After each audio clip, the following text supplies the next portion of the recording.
notes or what.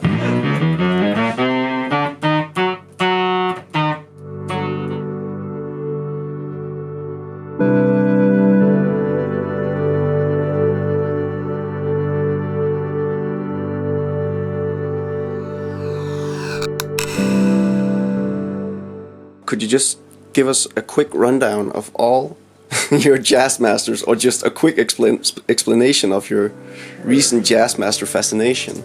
Yeah, I've actually gotten rid of half the Jazzmasters that I've owned recently. This is my first. It's a 68. Still my favorite guitar, I think, ever. And I guess some background on why I like Jazzmasters, aside from the fact that I like indie rock and I have a beard and tight pants, which that's obvious, is this guitar, which was my main guitar forever. Epiphone Scroll. And it's long. It's a big guitar, like a bass. But I really like the sound of Fenders over the sound of Gibsons or humbuckers. I guess I should say Gibsons, because those kind of sound like Les Pauls. But the Jazzmaster feels the same length to me. Like I love the sound of a Strat, but they're tiny and I feel weird playing them. And to me, the Jazzmaster is like a perfect middle ground of those, and it feels just as long just because of the body. So this is my first one, a 68, and I've gutted it. Nothing, I don't know, I'm not that precious about it, I suppose, but it's got Kinman pickups in it now, and it's just wired like a Les Paul. All the stuff is disconnected. The Mastery bridge. And that's the one that started my obsession with it. This is the one I've been playing a lot, all the time. 90s, I think. Japanese one with the Mastery vibrato and bridge. And this has Seymour Duncan, I think there are 59 humbuckers for Jazzmaster built in, and I replaced the rotary switches, or the pots with switches for coil tap. And I got all these cool red switches on eBay. Usually I just play it in the bridge position.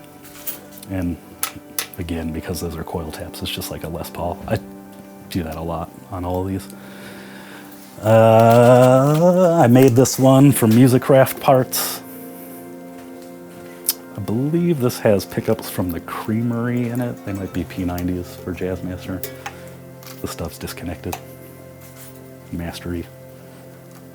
This is probably the best I've ever done at painting a guitar.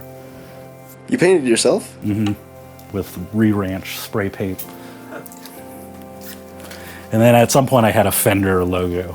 That I bought a bunch of Fender decals because I think it looks cool. Like, that's a cool looking logo, but then I started to feel like I was lying, just bullshitting my way through like guitar, so I took them off.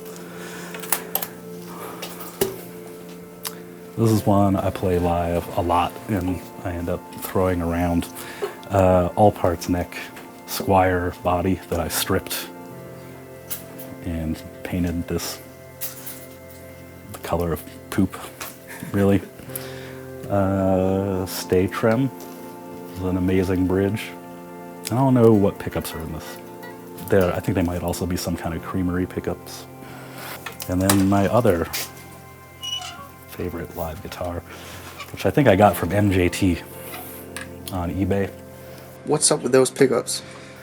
Novak, Curtis Novak, humbuckers. They're amazing. Super cool. I've like switched the pickguard out on this thing a million times. Sometimes this works great and it's quiet, and sometimes it squeals and it's really microphonic. And I narrowed it down to the pickguard somehow, and I just removed all that garbage. I just changed the neck on it. It's a road-worn Mexican Fender neck. I don't know what I think about it. I might put the all parts neck, I think is what it was. I might put that back on. And then last of all my Jazzmasters is this bummer. It was a 1974 Jazzmaster, which I think at that time they were special order guitars. And it's like no one ever touched it. It's like in perfect condition. And the case has like all of the stuff, like the strap and the booklet and the cable it used to come with, and like the hang tags, all still sealed in a bag. And I would use this like when we would do demo videos for EarthQuaker, because it sounds really good. Like a ton of low end comes out of even the bridge. Like it's a really good sounding guitar. And one time I was sitting in a chair without a strap, and I didn't put the cable through the strap, and I stood up and snapped the pick guard in half. Sucks. Still bummed about it.